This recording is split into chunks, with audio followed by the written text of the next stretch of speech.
Reality as a dream.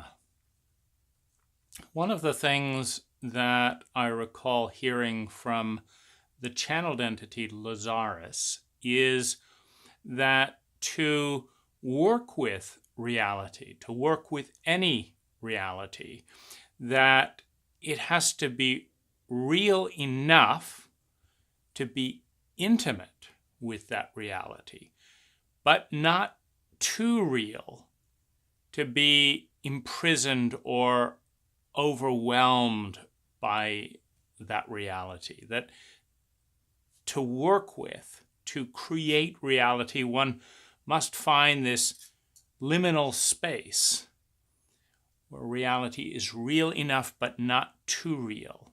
Now, interestingly, I just listened to a book on Audible on lucid dreaming.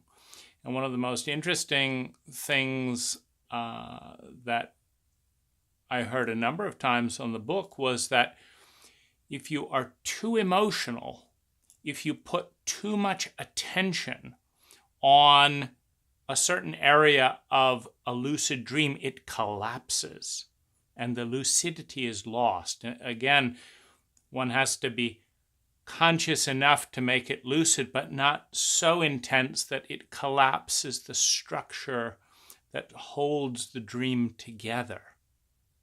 Kind of very much like in the less dense version of a dream, where you can fly, where you can shift reality. In that more ephemeral sense of the dream world, one can put too much mental attention and energy, like a jetted hose, and the structure of thought, the structure falls apart under the weight of intensity. And so along those lines, when I flip that into the lucidity of this dream, you and I, here, now, lucid, in this moment of time, aware that we are aware that we can change the dream. I can reach out and press pause and do things in that pause that, and now back. And you can reach out and press pause and change. You can influence the dream.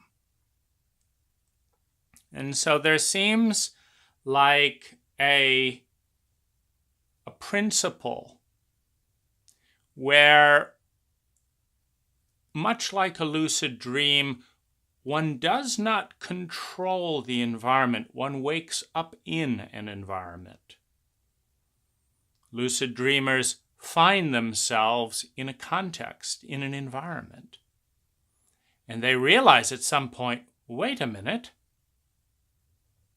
elephants don't have 3 tails.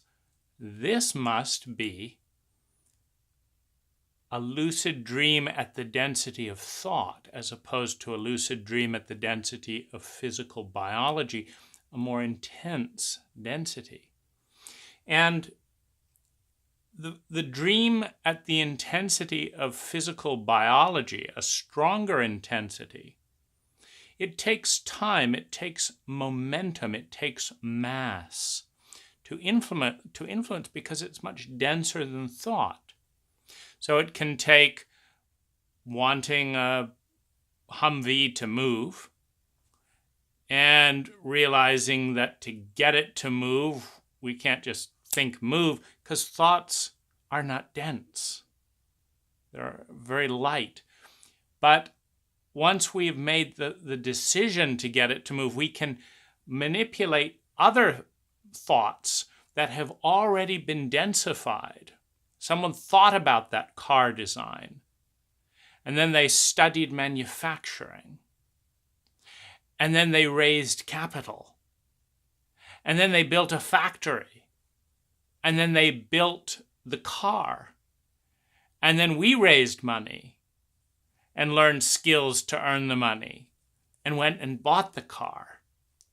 And now we have a car there. that we can leverage to tow the Humvee that's on flat ground into the desired position. It's at a much greater density. But it is ultimately obeying similar laws that every human reality, every human invention, a necklace, a shirt, the loom upon which the shirt was woven, the bucket in which the shirt was dyed, the smithy in which the ring was cast. These are all influenced by lucid dreamers, people who have woken up and said, I'm here. I'm in a reality that corresponds with these senses. I'm here, and I can influence the reality here in the direction in which I want to go, as long as I crystallize, densify, create a mass equal to the mass that has already been created. Meaning, millions of man-hours have gone into creating the Republican or Democratic Party. Millions of man-hours. Forming an ideology, pushing the ideology, silencing these voices, turning attention away from here. And when those tools, when those technologies fail to represent something in you and I, it's not just a matter of saying, "Hey guys, you've got it wrong. This is not good for this demographic. This is not creating well-being." You have to actually create a mass with enough energy to shift the object in momentum that was created with those millions of hours. And so in that way, it is our past intersecting with our future and with our present and the tension, and we're constantly in motion, in a dynamic dance where what we put in motion a few hours before is now affecting us today. The things we chose to eat, the things we chose to think about, the things we chose to do, the things we chose not to do, we're now interacting with those things. Parts of our own past affecting us in the moment. And of course, the key is to understand which thoughts, which directions to move towards to create the density of reality that we want to experience.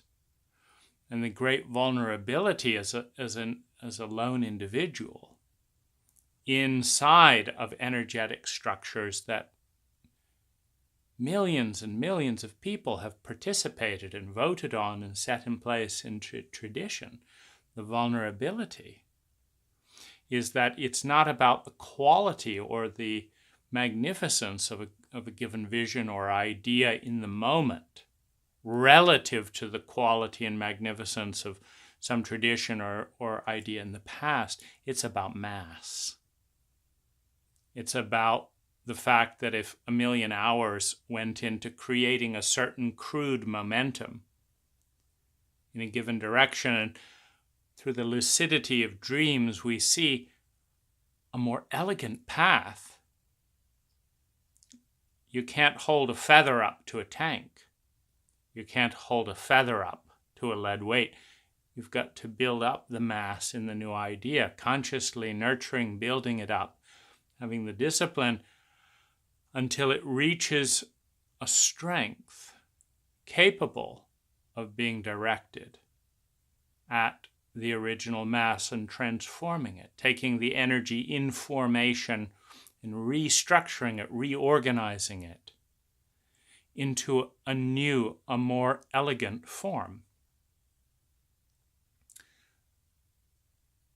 Lucid dreaming in this reality takes time, requires a density of energy, but it also takes intensity of presence and emotion, because that is also one of the galvanizing forces. When we are present in our body and centered and projecting an image, an intention, that has more mass than when we are uncentered, off balance, not in our bodies, unclear, hesitant, and divided. So this is one of the dimensions of time. Time going much quicker, the clearer, the more centered, the more intense, the more present we are. And yet there's also that dance where it can become too real. It can feel that if this vote doesn't go my way, or if this doesn't, who I am has no meaning, has no value. I put everything in to influencing this mass, and it's worthless because I am that feather standing up to the lead bowl that's had millions and millions of thoughts and energy reinforcing that structure. And it's a very important distinction, density and mass versus elegance, beauty and truth. Because much like the orcs or the Uruk-hai in the Lord of the Rings mythology, you find these massive trolls and orcs and stuff that can just beat people aside thoughtlessly and have the mass, but they don't have the beauty of the elves, of Mithrandir, that they don't have the design flair of a Gondor, Minas Tirith. So you have this paradox where it's very important to make this distinction. Is what I'm bringing here failing because it lacks the quality of design, or is it failing because it is still light, it is still dawning into the consciousness of a people that will transform it over time? And am I so invested, often through the lack of that distinction, in the might makes right paradigm, when something wins, when the giant troll or the ring wraiths, brush and kill the elf, there's a sense that there was a flaw. There was a flaw. It wasn't good enough. It wasn't important enough. It wasn't valuable enough. We failed. But if we understand this distinction between design quality and mass, something that in business is often represented by the titans of industry, Microsoft for many years had a horrific reputation for destroying beauty and innovation, because wonderful products and companies would be formed, and then Microsoft would use its mass to wipe them off the face of the earth. Or Oracle, where PeopleSoft just wiped off, just knocked off with the mass accumulated. Or the indigenous tribes just mown down like the buffalo with a machine gun, much like the elves mown down by the orcs, by the Uruk-hai. There's no question of beauty here.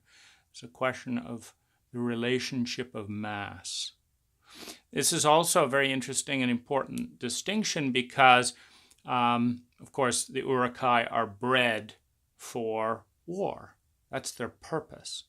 And when you have single-minded purpose, one purpose to destroy the elves, whatever it is, and that's your whole purpose in life, you can have a mass and a single-mindedness that gives one a superior edge in density that is, it cannot be matched by an enlightened being who honors the tea ceremony, who honors the beauty of dreams, the sacredness of meditation, who pauses to consider a flower, who nurtures their children. You see, this is a diffuse, complex, and delicate awareness that does not lend itself to war. One cannot confuse those two phenomena. And one is more likely in battle to win for that single-mindedness. One of the things that is, of course, painful is when something more beautiful dies, to make room for something more crude and more massive to perpetuate itself, which generally is not for the good of the people, it is for in self-preservation. This is not this pain. And one of the things that I think is valuable for those of us who dream, who aspire to a more elf-like existence, for lack of a better word, as a symbol for the beauty, the exquisiteness, the partnering communion with nature, is the ability to dissociate to some degree with the density of the matter around us, to cultivate the dream world, to cultivate the imagination where beauty always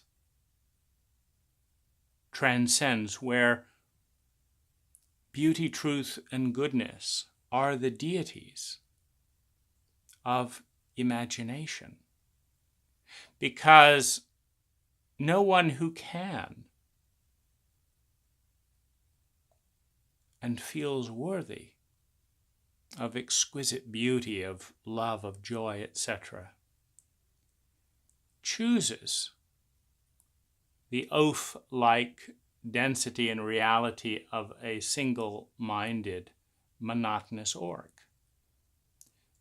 They may imagine an orc in their world as part of contrast and complexity, etc., but to identify, if one can be anything, if one can dream anything, to come down to this small, crude, robot-like level of, an American potato chip eater who, goes to work and grinds out the job that they hate and goes through the traffic and comes home and turns on the TV and listens to football and eats their potato chips and then feels numb. There's a lot more beautiful facets of possibility than this. And if you are capable of conceiving that and believing and dreaming that, in a lucid dream, when you can fly, do you say, no, I'd rather just go numb and watch some boring TV program, or do you learn, do you grow, etc.? And so I share this as a way of grounding insights that I'm working with myself. And also, I want to talk about dissociative techniques. Now, in the density of this world and, all this rent, mortgage, things like that have a certain density, and they get very loud if they are not attended to. But to the degree that one can attend to them and create space where they do not intrude, there are many ways to lighten the density, to soften the imposition of the physical reality created by very dense, very simplistic paradigms over decades that are, in their density, hard to shift. In working with those realities is a way to make them a little lighter and a little more playful. One of them is jet lag. It's a form of dissociation, just changing time zones. And you can do that, flying, traveling places, but also, I stayed up until 8 this morning. And there's a different density to this reality under the influence of what I'll call jet lag. It's much more artistic, in a sense of being this thing that kind of exists a little bit like a dream. And in that dream state, there is one of the more valuable questions: how can I influence the dream today? The dream creating today, for me, was painting and making various videos and designs. Web presences are very light. Media, information dimensions, the virtual reality is much lighter. And so it offers a doorway to work with actual reality, because when people can see and viscerally experience in virtual reality another way of doing things, then you cannot change the density of, a country alone. But if you change a media experience and people alight, they like themselves more in your picture of reality than in the mediocrity of the current paradigm. They can aspire, they can participate, they can vote, they can speak, they can lend credibility, the kind of credibility that an investor would need to invest $1 trillion into a new paradigm, to understand that everyone in VR is loving it. The customers are guaranteed. It just needs $1 trillion take one of the states in the United States and transform it into that virtual reality, and everyone will want to join that VR environment. So there's sleep dissociation. There's also psychedelics. Microdosing is one way to go between worlds a little bit. Oh yes, there's that memory from childhood. Oh, and it intersects with this part of reality. Oh, and it ties in with this thought. Oh, and I remember this night dream. We're dealing with different faces of reality. More gentle, more diffuse awareness. So this is another doorway into making it less real. Another is just the thought, this is a dream. A very dense dream, a very significant and painful dream if you get it wrong, but this is a dream. What would I like to happen in my dream today? And that's something that I've been asking myself over the past few days. It's a little bit of a cheat because I've been irritated that I haven't been able to have lucid dreams in the traditional sense. But this is a dream, and I'm here. So I can have lucid dream here. It's more dense and all that, but there really are things that building this sculpture, painting this drawing, building this website, writing this article, telling these jokes, watching these movies, playing with the dog, planting these plants, moving these little... There really are things that we can change in this dreamscape. And reality responds when you hold a micro festival on your street and give out free muffins. Suddenly, the ambiance in your dream around your house is a little bit more festive. When you build a little neighborhood library, suddenly there's a little bit more community in your dream. If you wear a pointy hat and a red dress, the smile and humor that will surround you in your waking dream will be a little bit more interesting. It's more dense, but it is a dream in which, like any other dimension, we can influence, not by controlling the environment, but by choosing our path to engage with it.